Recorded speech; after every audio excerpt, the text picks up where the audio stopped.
Hello guys, kamusta? Bale sa bidyong ito, gumawa na naman ako ng bagong video tungkol sa kung paano mag-recharge ng diamond sa ating Mobile Legends account gamit ang regular load, kasi marami na ang nagbago sa proseso ng pag-recharge.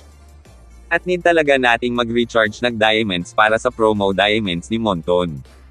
Pero bago ang lahat, like mo muna ang bidyong ito para mas i-recommend pa ito ni YouTube sa iba pang viewers.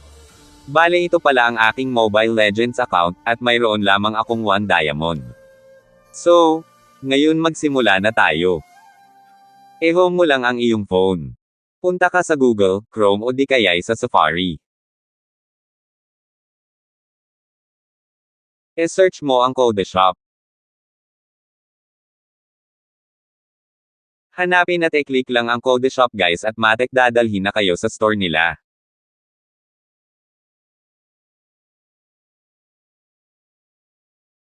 Ngayon nandito na tayo sa store ng CodeShop.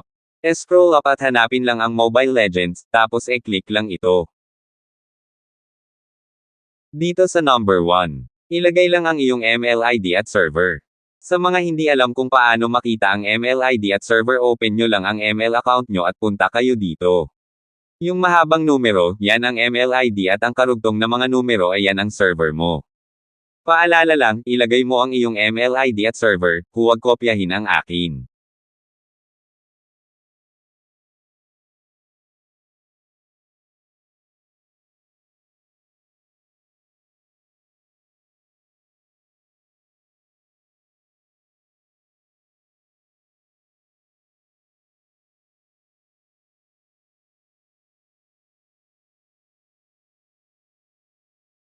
Pero bago ang lahat, siguraduhin mo muna na mayroong load or regular load balance ang iyong SIM card na Smart Talk and Text, SON or Dito SIM card. Kasi ang regular load sa SIM card mo ang gagamiting pambayad sa diamonds na bibilhin mo. Ang sa number 2 naman ay, pumili ka ng halaga ng diamonds na bibilhin mo. Bale dito, ang 5 diamonds ay nagkakahalaga ng 6 pesos na regular load sa ating SIM card. Ang 11 diamonds naman ay nagkakahalaga ng 10 pesos na regular load. Ang 22 diamonds naman ay nagkakahalaga ng 19 pesos na regular load at marami pang pagpipilian na malalaking halaga ng diamonds na pwede mong mabili basta kaya mo lang bayaran gamit ang regular load sa iyong SIM card. Kapag nakapili ka na ng halaga ng diamonds na bibilhin mo, scroll up mo lang at pagdating dito sa number 3, ano ang gagamiting mong pambayad? Dito may pagpipilian ka, tulad ng SIM card na dito, Talk and Text, Smart SON. At pwede ka rin magbayad gamit ang mga e-money wallet tulad ng GCash at Maya.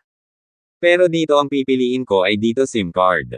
Sa mga nagtatanong kung bakit wala na ang TM at Globe sa CodeShop, kasi temporarily sinuspending ng Globe ang SIM card na TM at Globe sa lahat ng stores. Di ko lang alam kung kailan babalik or hindi na. Tapos kapag nakapili ka na ng payment method mo ay i-click lang ang Buy Now. Dito i-review mo kung tama ba ang mga detalye, at kung tama naman ay i-click lang ang Confirm and Go to Payment. Dito ilagay mo ang iyong SIM card number para makapagbayad mamaya. Tapos i-click lang ang Continue. Tapos kapag ganito ang lumabas, hintayin lang ang code na dumating. At kapag dumating na via text message, kunin ang code at ilagay sa box.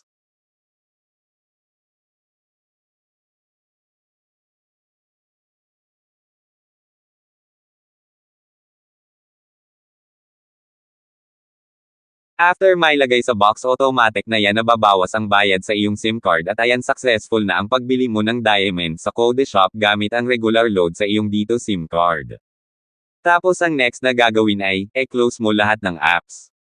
At i-restart mo ang iyong ML account para masigurado na pumasok na ang diamonds na binili mo.